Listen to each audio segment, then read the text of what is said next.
parent early on is kind of a prosthetic orbital medial prefrontal cortex, and the way in which the child has to adapt to the parent, in a sense, becomes kind of the architecture of this hierarchical system. Hey, everybody. Hey, everybody. Welcome to Therapists Uncensored. This is a podcast that breaks down interpersonal science into practical and understandable tidbits. And as you listen, I can just imagine little light bulbs of insight appearing above your head. Absolutely. You're going to be surprised and touched at what you learn about yourself as you get more accurate and in-depth view of your mind and your heart, and as you figure out those close to you. Therapist Uncensored brings you decades of experience with interpersonal psychotherapy, relational neuroscience, modern attachment, and anything else they think will be helpful in healing humans. Now, here are your co-hosts, Dr. Ann Kelly and Sue Marriott.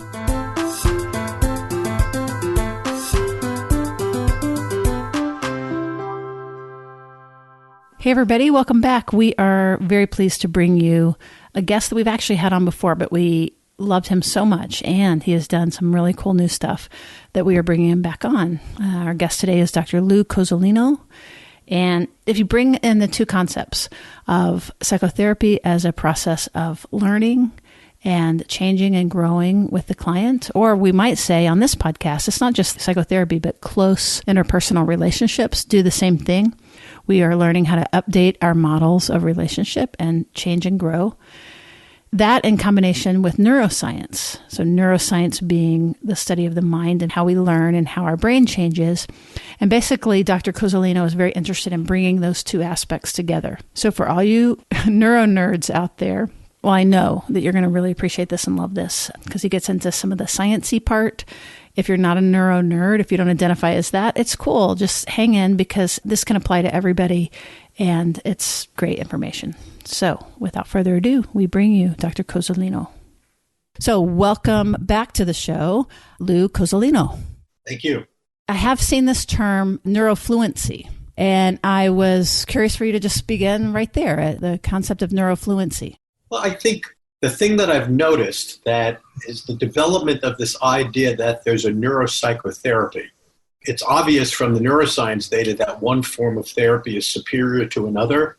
And it seems like a cottage industry has grown up of people creating different forms of therapy with different sets of initials that are based on, rewiring the brain and all of that. And I think what I tried to think about in the term neurofluency was how do we use our knowledge of the brain not to recreate the wheel and create some new form of therapy, which really are all old forms of therapy that get retreaded, right? Right. I think in terms more like, for example, what does cultural awareness do for us, right? There isn't really cultural psychotherapy. What there is psychotherapy that is expanded and deepened by an awareness of different cultures and also how different people experience life and words and relationships in different ways.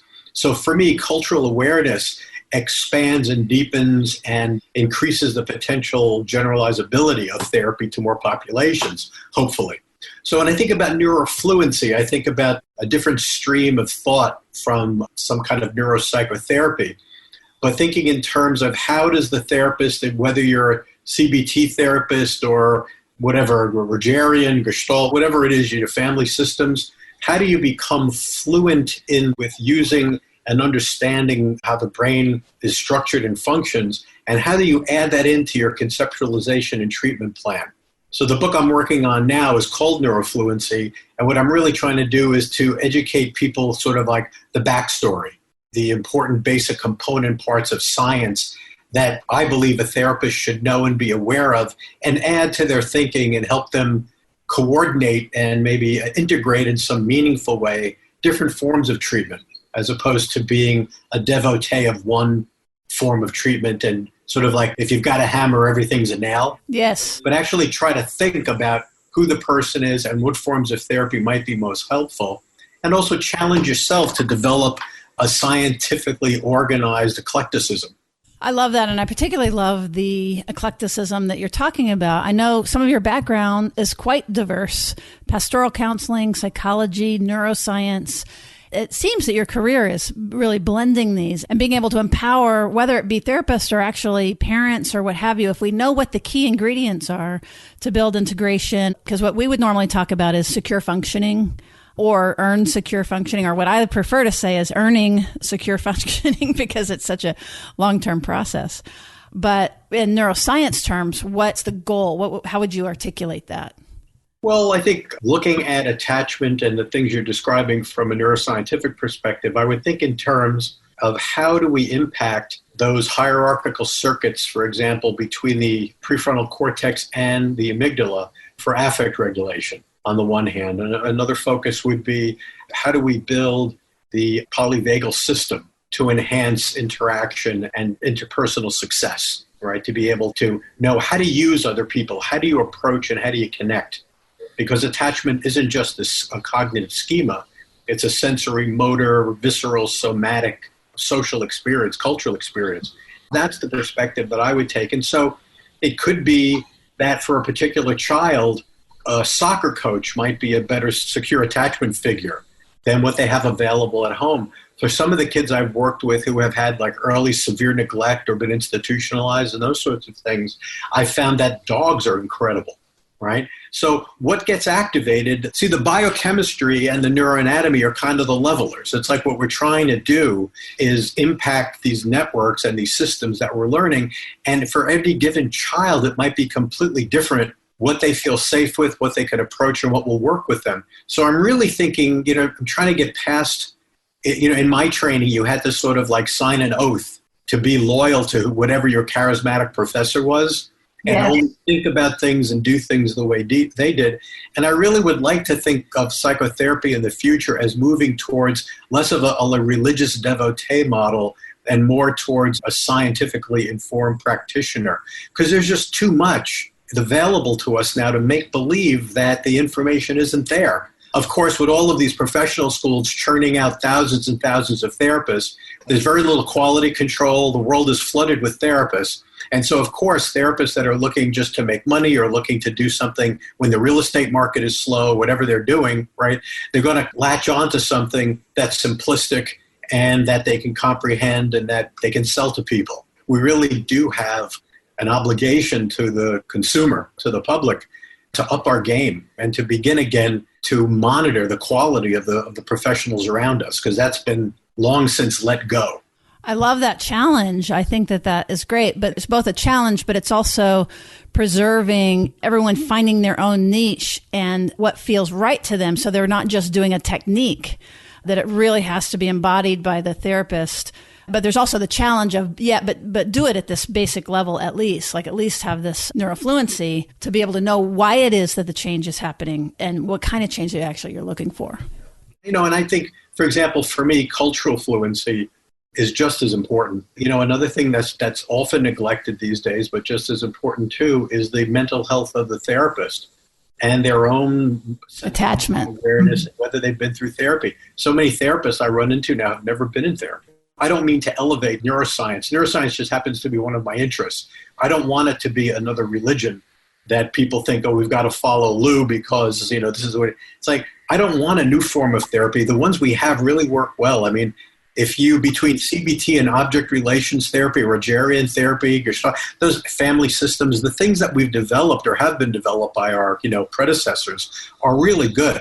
And you can't just add the term amygdala on one of them and then call it neuroscience. It's basic therapy.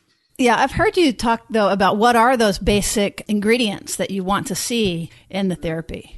Well, I think that, the core piece for me is the relationship. I think at the heart of all psychotherapy should be Carl Rogers or some version of him, right? That what he discovered without any real information or knowledge about the brain is he discovered the optimal human conditions for neuroplasticity. The basic tenets of Rogerian therapy optimize affect regulation, neuroplastic growth, and neural growth hormones, all of these things. I got to work with Carl Rogers when I was in school, and I've watched any film I can find of him, is that what he does is he creates an environment where your defenses are no longer necessary. I was just thinking it's all about safety. Yeah, absolutely. Absolutely, which carries right through the core of all of our trauma treatment. I mean, I think the only trauma treatment that I've seen that really is qualitatively different is EMDR, because it's tapping into a different set of mechanisms. So it has value in a different way than most of the other forms of therapy. But for the most part, the center of every therapy is the relationship. And that leads to the next point, where you have to be safe in order to have affect regulation. And you have to have affect regulation in order to not have your cortical systems inhibited. And if your cortical systems are active, then you can actually add new information to the system and develop new narratives and new way of thinking and all of that. And so, all of the different forms of therapy are important, but like CBT, for instance, I think that one of the things that certainly thought definitely can influence emotion, but I think that more primitively, affect regulation, that's the horse that pulls the cart. And you can use thinking to help regulate your affect. But if you're not regulated and you're in therapy and you're not really changing, in my view, you're simply learning a language from the therapist, and you learn how to talk about being healthy, but you don't necessarily change. That's great. So some of the key ingredients that you're looking for: the safe relationship, co-regulation, or the capacity to regulate, and that comes from the safety.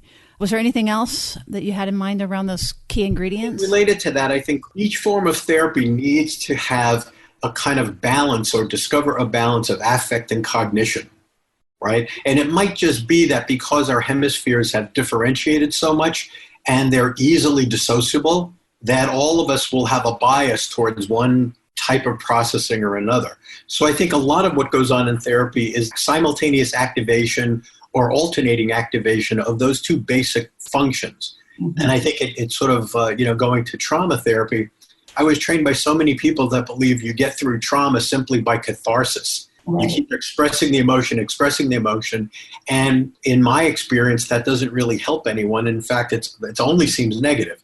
And so if you don't add anything new, if you don't add cortical activation, then there's no real neuroplasticity and there's no real change. There's 100 ways to do that, but you have to have both of those things.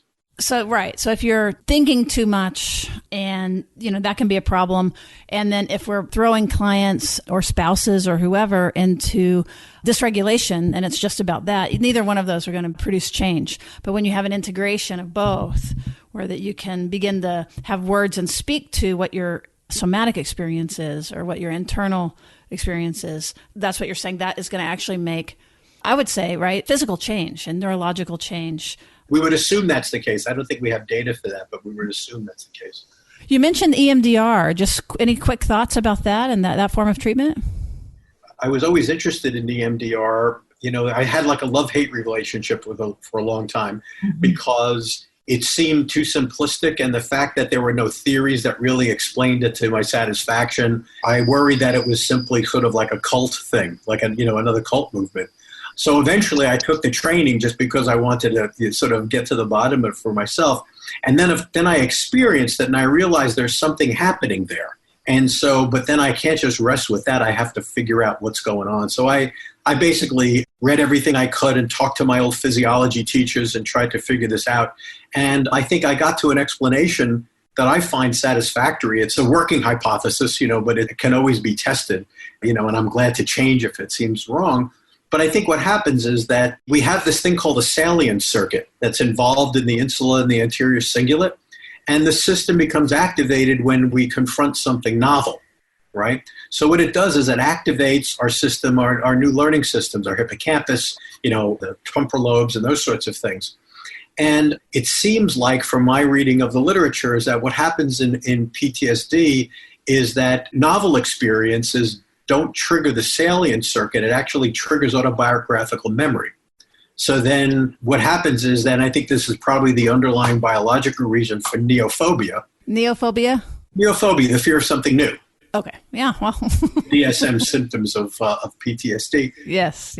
Is that, so there's an avoidance of things that are new because you don't want to upset the apple cart, because new things aren't experienced as new. They're experienced as old traumatic things. And so I think what EMDR does is it taps into a more primitive system of salience. So before we develop the salient circuit, in more primitive animals, there's the orienting response. Right. So I think what's happening, and I think the reason why it doesn't matter whether you use eye movements or touch or whatever sounds, what you're trying to signal is the orienting response. Because that primitively the orienting response is it's organized within old systems of memory updating. And that's why, like when we're in REM sleep, our eyes move even though there's nothing to look at. So it's sort of like that squirrel, the dog is talking and then there's a squirrel and they all orient squirrel and then they come back. That's my life. I think what you figured out or accidentally discovered is that it's almost like a prosthetic. If you're traumatized and your salient circuit doesn't work, you can tap into your orienting response and actually update some memory circuits with present experience. So again, I don't know if that's true. I certainly wouldn't take that to the bank, but it's the only explanation that I can think of that is in line with the research literature and that explains the phenomena and ties it to REM sleep and doesn't just settle with that, because the right hemisphere, left hemisphere integration, I don't think that's it.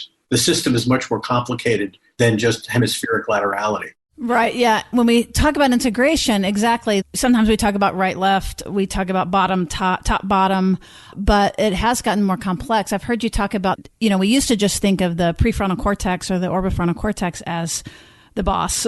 And that now the most recent thing I heard that you speak about was that we actually have 3 executive systems, not just cortical. So would you mind saying a little bit more about that? Yeah, I think the amygdala is the structure that we share. It's sort of, to me, the pivot point of the brain. I think of the amygdala really as the kind of, everything sort of pivots on that. It's the fulcrum. And it's also, it's the primitive executive. So before animals developed a huge cortex, we had the amygdala. And the amygdala is an organ of appraisal. And it's, what's good, what's bad, what do we approach, what do we avoid? And it has all of these connections to the brainstem that activates fight, flight, freeze responses and all of these things. And so that's the first executive. I actually started thinking this way when I was working as a corporate consultant and thinking about what executives are successful and which aren't. And for the most part, executives that don't have a well-regulated amygdala don't do very well. And it's mostly a lack of social intelligence or even of their own, just their own ability to navigate the difficulties and the stress of the job and plus relationships. So that's, I think, the first executive, the most primitive one. The next one that evolved, I think, is the frontal, and the one that most people think about executive functioning is the frontal parietal networks within the brain. Think about the brain navigating the world. The brain has to coordinate behavior in time and space to do all of the different things we need to do to survive, to get the food, to procreate, to escape from danger and all of that. And so the frontal parietal executive system, the frontal lobes are organized to process a sense of time. Parietal lobe, it evolved out of the hippocampus, so it's sort of a spatial map and at multiple levels. And so the parietal frontal executive system organizes our experience of space-time and also our ability to navigate it, right? And then I would say the third executive system is this more newly discovered called the default mode network, which has to do with self-awareness and empathy with other people. What I've been doing in my business practice really is working with people that are coaching others, for example, is that I talk about the development, the awareness and the development of these 3 systems. And so what you want to do is figure out where your strengths and weaknesses are and kind of build up your strengths in one of these 3 networks. So there's a system that you mentioned that keeps you cool under fire. Is that right? Well, cool under fire that reflects a system that has been integrated well with cortical processing. And that really is the same system as the attachment system. So of the neural networks that you've mentioned so far, what is the system that is most associated with the attachment system? Well, the amygdala system. The amygdala in and of itself, without the cortical connectivity, right, is just this reflexive fight-flight system. So if you've got a child that's insecurely attached, they might crawl into a ball, or the insecure one might not let go of their parent or whatever it is. So what you're looking at is, in a sense, not an immature amygdala, because the amygdala is mature before we're born, right? It really is the networks that regulate and inhibit it that get built during attachment. And those are descending networks from the orbital medial areas of the prefrontal cortex. Then one way to describe what we are seeing with attachment, would you say, is that the infant uses the parent or the caregiver to regulate their own affect. Is that kind of what you mean?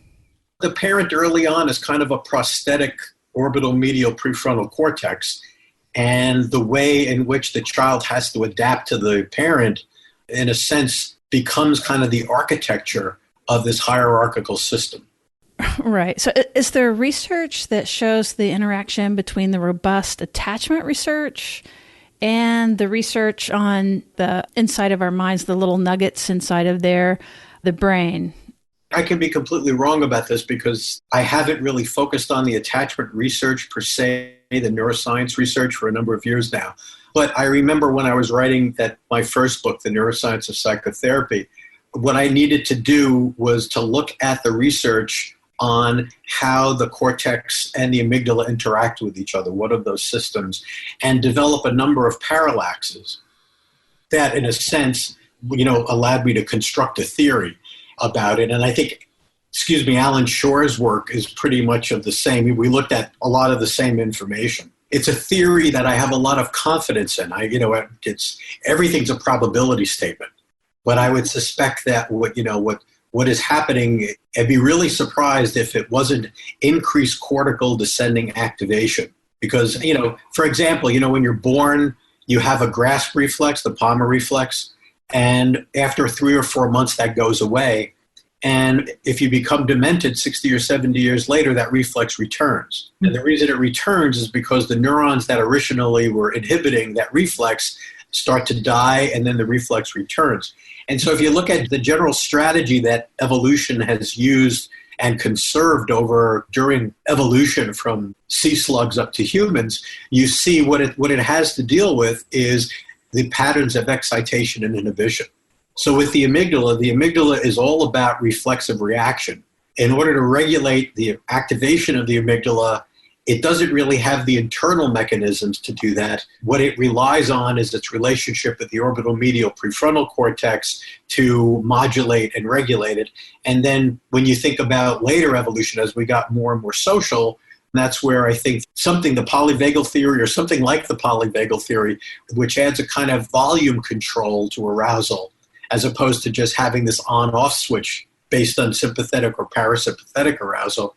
And you see the gradual ability of critters of all kinds to stay in proximity to when they get angry, they modulate their reaction based on the proximity of children or gender differences and all of those things. So I don't know if that answers your question, but I'm thinking of someone like Ruth Lanius or someone like people like that who have been working really focused on the attachment piece and brain piece. So I wouldn't be surprised if she's come up with something, or someone in that ilk. I just haven't kept up specifically with that area of research. I've learned that I find solid theories are preferable now to new research data, because I think if you come up with theories that make sense based on the history of the fields, that you can come up with things that over time research continues to reinforce. Mm-hmm. Whereas if you follow the latest findings on a website from Scientific American or Time Magazine or whatever, you get pulled hither and yon trying to keep up with all of these things, and it's hard to remember them all.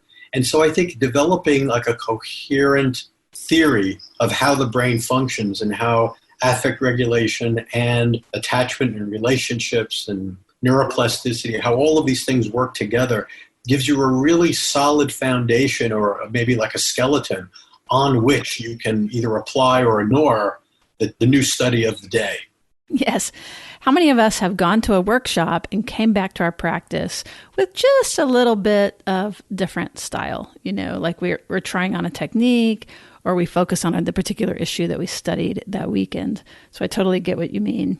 And solid theory grounded in history and that has been consistent over time is really good. But speaking of history, I think I read that you said that Freud may have inhibited his own interest in the brain, even though he was a neuroscientist, until after he died. Is that a fair attribution? And can you say more about that?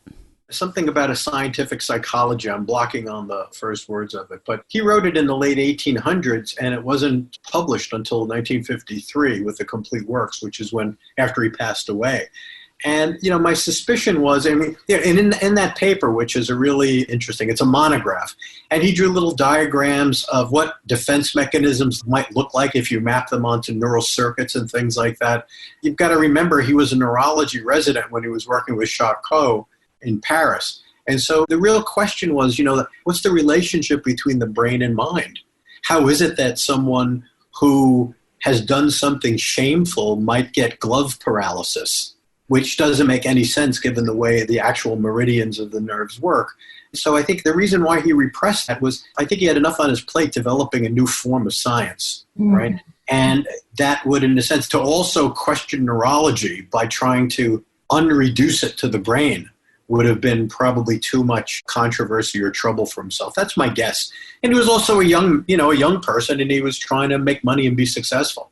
So you don't want to be seen like too much of a nut when you start. That being true, then you want to stick to a solid theory. That paper really ties it back. Neuroscience speculated by Freud because he didn't have a microscope. It is, back to the basics, basically, psychological theory. So that's pretty amazing. Having gone through school during the 70s and 80s, and I had to sort of read Freud surreptitiously because, it was sort of like through the feminist anti-whatever movement. And so Freud was an idiot because he was a coke addict and a misogynist and all of this stuff. So, all those things might be true, but you don't want to throw out what was there. And most of what we do is based on what he explored anyway. And so, the question is what's there and what's of value. And the thing that I like most about Freud was, if you look at a lot of his work, is he wasn't making the distinction between mind and brain. He didn't have enough brain knowledge, and I don't know if we do either, but he certainly had a lot less than we do. So he was using metaphoric language of mind. He was creating almost like a mythology of what goes on in our brain based on the fact that he was so influenced by Darwin and, believed that our ancestors, not only monkeys and apes, but also our primitive ancestors before civilization, in quotes, created a lot of our psychic structure and also our psychic stress. So what's the superego? What's the voice of the ancestors? It's the voice of the parents. What's all this shame about? Shame is about social organization. When you don't have language, how do we choose an alpha? Well, you make everybody else ashamed of themselves and look to other people for what's right, and you've got social organization. He was much smarter, I think, than he's been given credit for, at least in the last 50 years or so. He's been thrown out, and people are trying to do modern psychoanalysis without him. There's a saying that you've got to get right with Freud. But I really like tying it all the way back, to the father of psychoanalysis, to blend neuropsychological technique and therapy. So that's cool. So one of our websites says neuroplasticity, get some. Can you say a bit about what your perspective of neuroplasticity is? And also, what are the conditions that promote it? I love Dan Siegel's definition of the brain, which, it's a matrix of energy and information. That is a much better way to think about what it really is. And William James also, in thinking about the brain and plasticity, he said something to the effect that the brain has to be rigid enough for memory and to sustain us through time, and it has to be flexible enough to adapt. So you take both of those concepts together and you think, okay, here is an information system that needs to have sort of reproducibility, but also has to be an open system that's open to new information and change. And maybe a good way to define trauma is that system becomes closed and someone gets locked into old ways or stereotyped ways of being. And so when you think about the neurochemistry and the neuroanatomy of plasticity, what we find is that the biochemistry, neurotransmitters, neurohormones, neurogrowth hormones, all of these different things, they basically are sort of low and dormant when we're not stimulated. When we're at low levels of stimulation, low to moderate levels, something you might call curiosity, interest, exploration, something like that, all of that biochemistry and fluidity, plasticity of the brain is optimized. When you start to become stressed or when adrenaline gets too high, when cortisol gets too high, all of those things, what you see is a shutdown of plasticity. And so the secret of change, both in the classroom and in therapy, and maybe even in politics, is that people have to feel safe enough to change, right? They have to feel safe enough to think. And when people, Karl Rove and the Republican Party figured this out years ago, it's like you create an enemy and then you terrify people. So either it's the axis of evil or it's a caravan of Middle Eastern terrorists walking through Tijuana. Whatever you make up, people don't have any other source of information. So if you scare them enough, they'll pretty much believe whatever you tell them. And so there's a rigidity in that. And I'm not saying liberals aren't, rigid in their own way, right? They're also limited and they're sort of married to some principles that are just wacky. So I'm not taking sides here. I think both conservatives and liberals are important as part of the biodiversity within the species, because we have to both be compassionate and protect our boundaries, right? So there's that part of it. Again, that basic conservation principle in evolution is excitation and inhibition, reaching out and putting up boundaries. And also psychological health is the same way. You connect with people, but you've got to have boundaries. Otherwise you become ill. When I think about plasticity, I think about that sweet spot of arousal and safety, the combination of all of that. And especially in learning, being curious and exploring. Because if you look in the animal research, you can't really you can measure an animal's cortisol and stuff, but you can pretty much tell if an animal is anxious by their lack of exploration. Right? They hide or they stay still when they're anxious. And so I think maybe you can put that to metaphorically to our brains, right? When we're frightened, we become stupid or become rigid or however you want to say it. You referenced the alpha. When people are inducing fear on purpose, we want a strong leader. We will follow the leader, become submissive, do the inhibitory actions. Everyone should read 1984 about every 5 years to remember what unconscious negative systems or, capitalism without morals, like where all of that stuff takes people. And we're all vulnerable because most people are looking for answers. Mm-hmm. Right. And if there's somebody that's very assertive and dominant and giving the answers, it's easy to get people to pull. And that's actually, it's funny because that's how you started the episode, which was in questioning, kind of blind following a charismatic leader, even of therapy or of a technique or anything like that. So that certainly fits together. I talked about that, how much he distrusted systematizers. Friedrich Nietzsche. Whenever I see a psychotherapy manual, I always get a little shiver. Yeah. I love it. I love it because it's so easy, because then we don't have to think and we can just reference and follow versus really doing that more deliberate, active cortical work. It's kind of like you can get on a freeway and it's easy and you just follow versus, you're on these country roads and you have to look at the map and turn it upside down and really kind of sort it out for yourself. The way to sell lectures and books and tapes and all of those things is to sort of do the kind of the Deepak Chopra thing. You say things in ways that make people feel good, and they're not going to pay too close attention to the details, because if they do, they're not going to be happy with what they're learning, right? Mm-hmm. I like to think of myself as someone who annoys people into thinking, or like if are these your assumptions, then let's question these assumptions. So it's more maybe Socratic. I'm more Socratic, which makes me unpopular with a lot of people in the university who just want to know what's on the test. I bet. So another just quick question that I imagine, given again the neuroscience, what are your thoughts about face-to-face therapy, about touch therapy, somatic therapy, about lying on the couch and being behind the person? Do you have a sense of where you would guide people with what you know? Besides the fact that everybody's got to kind of find their own theory, but to produce this change. I think that most likely the principle, I think it could have, like I've heard Bessel van der Kolk talk about this, safety is the most important. That's the core principle. And people experience safety in every possible way imaginable. And so I think that instead of having a way to do therapy or a format that you insist on, to learn from your client where they need to be in that sweet spot of safety and arousal, that's where the work is. I mean, I'm thinking about when I worked in the hospital system, I went into a room, I came in on Monday morning and the nurses told me, hey, you've got a new client in room 10, go say hi to him or whatever, or you're going to have to meet with him today. So I went in there and I didn't see anybody, so I came back out and I said, are you sure he's in his room? Oh, yeah, he's in there. You can find him. So he was under the bed, right? Eventually I found him under the bed. And so we did our first few sessions under the bed, right? And it's because he had delusions about monsters chasing him. And for some reason, he felt from when he was a little kid that under the bed was safe. And so I had to negotiate getting under there with him and starting there. And eventually we got out from under the bed. So none of my training ever told me to get under the bed with a client. They told me not to get in a bed with a client, but they never told me not to get under a bed with a client. So I felt I was safe there, right? And I think, but that's it. It's that flexibility.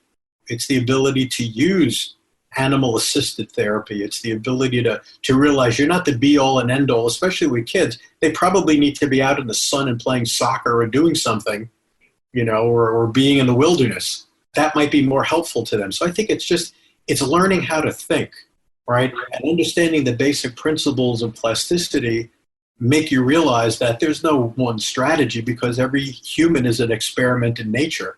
And it's up to you as a clinician to figure out how to help them re-regulate and help them change in positive ways. Well, this is awesome, and it is so useful. So if you had 3 bullet points or a few bullet points that you really wanted people, because we've covered a lot, if you really want them to walk away and really understand, what would you want to convey? First one would be there are no set answers, and don't believe anyone who's telling you them, right? So that would be number one. Number 2 might be that at least I believe that the brain it's a social organ of adaptation. And if you think about it as an organ like the pancreas or the liver, you're going to miss a lot. And so I think that you've got to look at everything. You've got to look, bio, psychosocial, cultural, developmental. You have to have a very broad view and broad conceptualization. And then the third thing I would say is you have to get in touch with your own flexibility, and you have to be able as a therapist to tolerate the anxiety of your own ignorance in order to join into an experimental relationship with a client and figure out together. This is sort of related to that. When I teach a class, I don't assume that the wisdom is in my head and that they're just here to suck it all in, because I learn every class I teach, I learn something from someone in the class. So I always teach my classes in a circle, and I always say the mind is in the middle of us, right? We're all connected via these spokes, and like that. So we're all one. So please don't inhibit yourself. Say what's on your mind, ask the questions.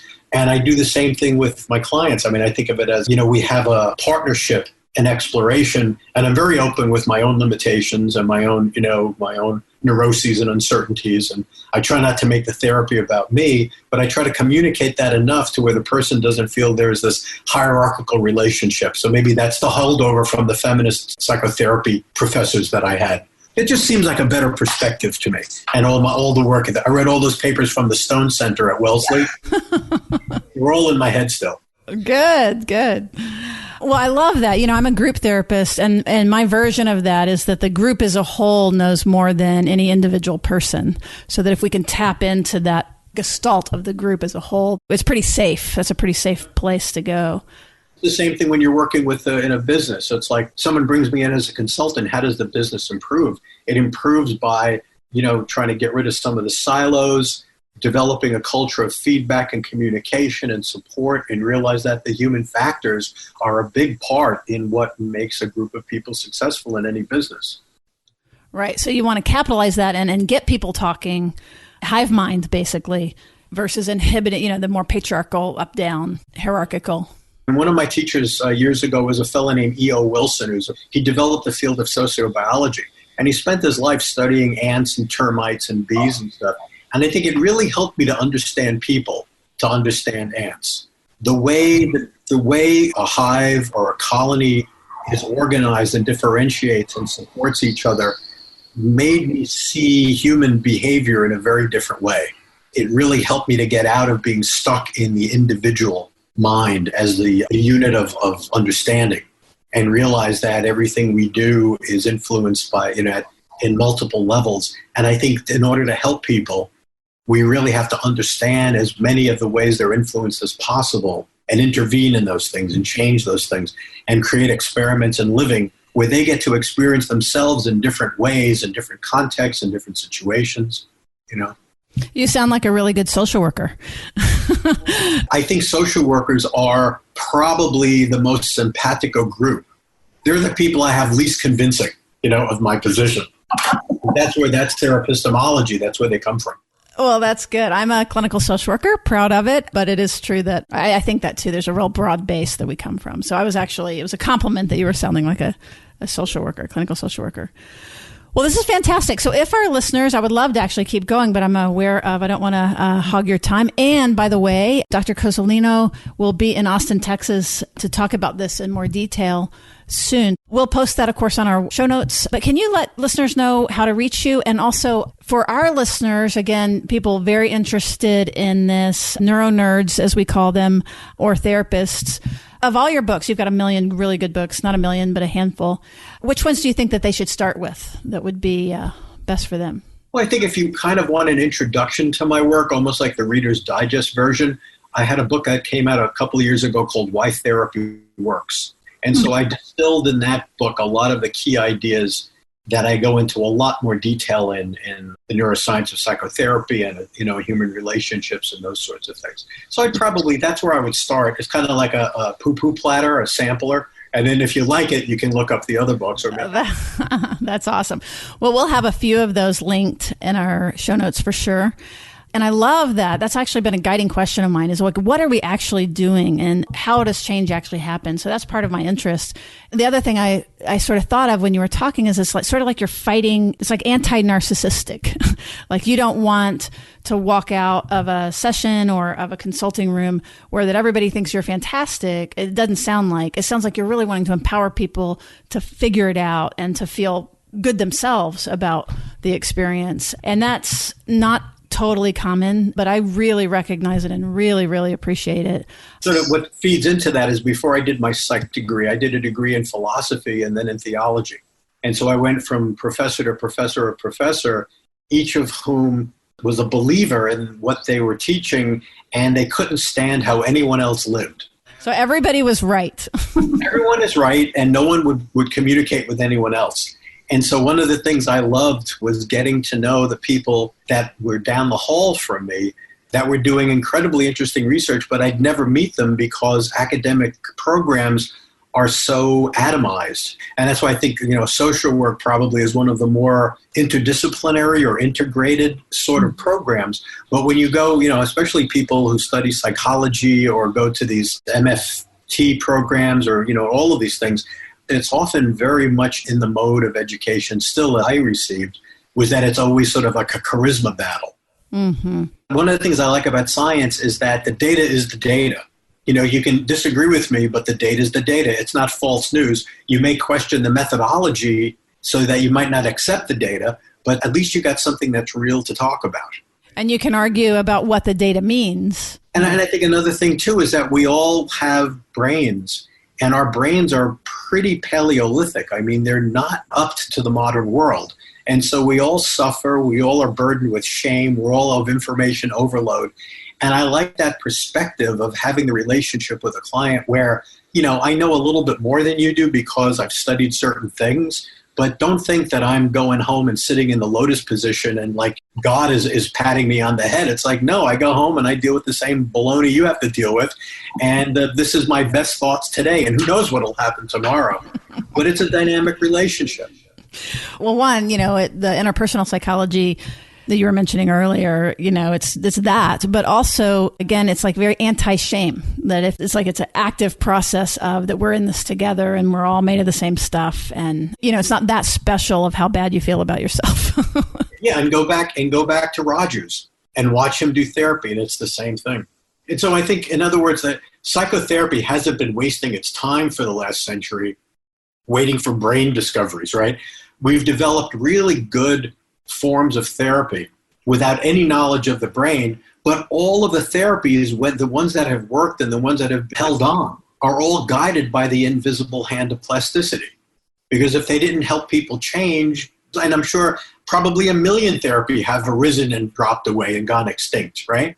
But I think almost like we have too many therapies now because everybody who wants to make money develops a new therapy with a new set of letters. But really every therapy I've ever seen or gone to conferences, except like I said, EMDR, and there were some others, for the most part, they're just rewriting old forms of therapy. So I make students feel like they're overwhelmed with 10,000 forms of therapy, teach students the basic forms of therapy, and then use whatever they want to, or, sort of as sidecars or techniques.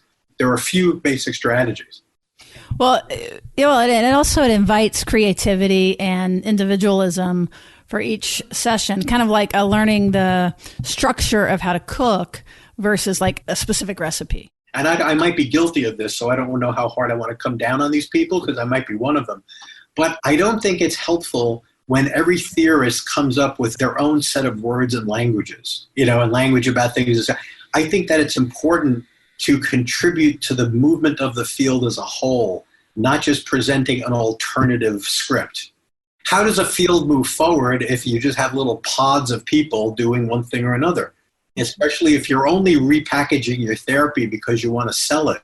I understand you want to make money, but I think that on the other hand, it doesn't really serve the growth of the field. Right, that you want to instead tie it into what is already there, and maybe you add a little nuance or a new way of thinking, but it's not a split off part. So again, we were talking about integration. Yeah, I think that students now are probably much more confused than we used to be. That what they're getting are these third or fourth repackaged generation therapies, and then they become a devotee. But it's kind of like the problem with education in general. They don't learn the history and they don't learn the basics. Mm-hmm. They're a QXZ therapist, and that's all they know. Technique oriented. And I think it's really unfortunate because it's like a race to the bottom. We're lowering the overall level of quality of people in the field, and we've got consumers that depend on us. Right. That's exactly right.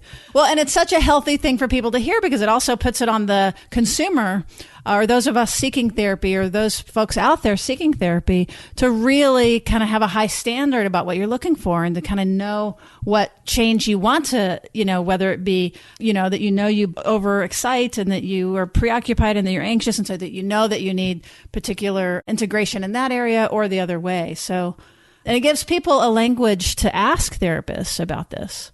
So I think it's very empowering for the consumer, actually, to hear this. So I love it. I love it. I love it. It's right, for sure. I hope to see you and all of your listeners in Austin when I come. Absolutely. I hope so, too. You'll for sure see me. But yeah, we will put this out and try to get more of our listeners here. And we are very fortunate. We're heard in 174 countries, if you can believe that. I didn't even know that there was that many countries. So it's a little head scratching of like, oh my gosh, how? So there's a lot of people interested, and we're so excited to be able to bring it right to everybody in a totally accessible way. So now, if any of those folks that we're talking about wanted to reach out to you, what's the best way for them to, is it a website or an address? Like I think I told you before, I'm not really good at marketing, but I do have an email address at Pepperdine University. So you can email me at lou.cozolino@pepperdine.edu, or you can just go to the Pepperdine website and find your way to the faculty and get me that way. Okay, that's great. Well, I will see you shortly. And thank you so much again for your time. This is fantastic. It's just action-packed in the episode today. My pleasure. Thanks for putting up with me. More than that, I loved it. It was fantastic. All right. Well, you take care. All right. Thank you. Thank you so much for listening all the way through. We cannot end this podcast without a huge shout out and thank you to our folks that have joined up for Patreon. And we're going to start with people that have joined up at the $25 a month level.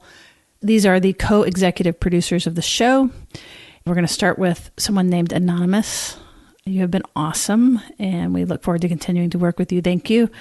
Lori Amon, thank you very much. And Amy Joyce, you guys are fantastic. We really appreciate it. Then at the gold neuronerd level, or kind of a super nerd level, or however you call it, basically, you're going to see their names on our website soon with a link to their website or, page, whatever they want to link to. Both of these categories will do that. And let me just tell you really quickly that what I've heard is that a backlink on a larger website to your website, even if nobody ever clicks on your link, Google likes that very much and sees that as validating of your own website. So that is at the $10 and up a month level. But Lena Rhodes, who is our official #1 fan and will always be, thank you very much for joining us. And also Kim Marie O'Driscoll. Thank you very much as well. That is awesome. How many times do I say awesome? You guys should count. It's pretty terrible. But that's how happy we are. And in that vein, one of the things we have done is also added a category $1 to $9 a month. And we are so, so happy to be able to do that, because then if anybody wants to give us $1 a month, even if you value the material, if you share it, anything like that. Kathleen McCarthy, Teresa Tenney, Hannah Pate, P-A-T-E, and Catherine Antenbrigg. Thank you very much. This is not everybody yet, but we are going to just weave some of the names in that have really helped us. So we really appreciate it. If you would like to join as a Patreon member, we would absolutely value it. Patreon.com/Therapist Uncensored. We really mean it. If you value the material, if you value the guests, if you not value, it's not like a judgment statement, but more it's if you use it, if you've shared it, if you listen to it and gain something from it, then surely you can throw in $1 a month and hopefully more than that. At $10, like I said, you will get a link to your own page. And for those of you who have already joined, by the way, we are actively getting that lined up in our website. So you'll see that in a hot minute, probably by the time this goes live.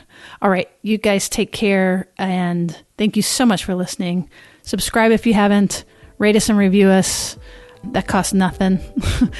All right, we really appreciate you listening. So we will absolutely see you very shortly, right around the bend.